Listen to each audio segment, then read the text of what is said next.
Jacques Revol, je vous trouve ici dans votre ancien bureau de courtier d'assurance à Lyon. Qu'est-ce qui fait, quand on a 70 ans, qu'on part sur les routes de l'Inde, alors que dans les années 68 et après, les hippies et d'autres partaient en Inde à l'âge de 20 ans? Je vais vous répondre que je ne sais pas.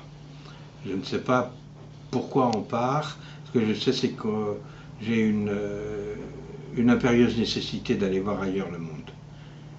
Et alors pourquoi l'Inde? Parce que j'ai touché Bénarès il y a une dizaine d'années en revenant d'un trek au Népal, que j'ai été assez impressionné, et que à l'époque où je suis parti sur le chemin sur le lac de Compostelle, il y a aussi un petit peu plus de 10 ans, toutes les questions d'approche du bouddhisme, de vacuité particulièrement du bouddhisme, étaient des questions qui m'interpellaient.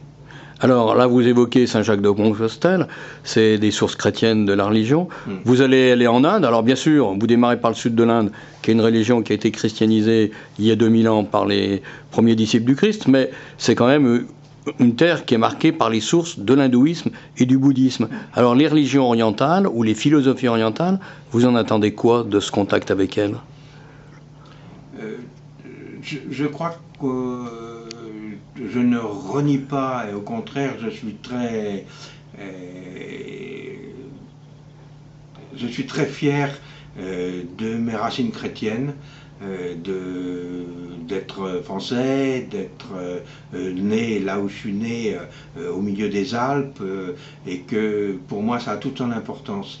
Ceci dit, il me semble qu'on ne peut pas, on n'a pas le droit dans le monde actuel, qui est un monde extrêmement brassé et qui devrait se brasser de plus en plus à mon sens, on n'a pas le droit d'ignorer ce que sont les autres, et particulièrement ces religions monothéistes de l'Orient, qui me semblent relativement proches, le bouddhisme me semble relativement proche des religions chrétiennes quelque part. Donc allez voir, au moins témoigner de ce qui se passe là-bas, de ce qu'on rencontre là-bas, de ce que c'est.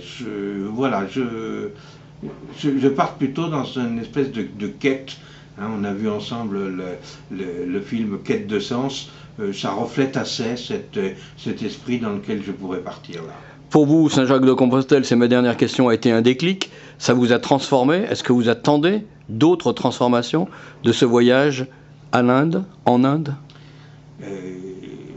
J'allais presque vous dire que je les attends pas et que je pourrais presque les craindre. Parce que je pars pas non plus pour être bousculé. Hein. Je pars parce qu'il y a cette curiosité, il y a pour moi cette impérieuse nécessité d'aller voir ailleurs. J'espère du fond du cœur revenir encore plus solide sur mes bases perso à moi et sur les bases de cette civilisation occidentale chrétienne que j'apprécie fort, qui me semble être en tous les cas ma base à moi, comme je vous l'ai dit tout à l'heure.